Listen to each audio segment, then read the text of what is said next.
ગારિયાધાર તાલુકાના જૂના બેલા રોડ પર આવેલા મફતપરા વિસ્તારમાં એક હૃદયદ્રાવક ઘટના સામે આવી છે. મળતી માહિતી મુજબ પતિએ પોતાના પત્ની પર કુહાડી વડે હુમલો કરી તેની નિર્દયતાપૂર્વક હત્યા કરી નાખી હતી. પ્રાથમિક માહિતી અનુસાર પત્ની વચ્ચે છેલ્લા 2 વર્ષથી મનદુખ ચાલતું હતું અને પત્નીની સામે બેઠેલી હતી. આ દરમિયાન બનેલી ઘટનામાં પતિએ ઉશ્કેરાઈ જઈ પત્ની પર કુહાડીના ઘા ઝીક્યા હતા, જેને કારણે તેનું ઘટના સ્થળે જ કરુણ મોત નીપજ્યું હતું. ઘટનાની જાણ થતાં ગારિયાધાર પોલીસે તાત્કાલિક સ્થળ પર પહોંચી હતી અને મૃતદેહને પોસ્ટમોર્ટમ માટે ખસેડી વધુ તપાસ હાથ ધરી છે.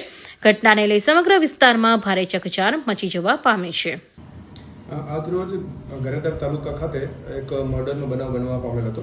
બનાવની વિગત જોઈએ તો આ કામના આરોપી વિજયભાઈ વેલજીભાઈ પરમાર કે જેઓ હાથિયાધાર પાલીતાણાના રહેવાસી છે, તેઓના આશરે 3 વર્ષ પહેલાં પાયલબેન પરમાર કે જેઓ મફતપરા ગારિયાધારના રહેવાસી છે, તેઓની સાથે 3 વર્ષ પહેલાં એમના લગ્ન છે એ થયા હતા.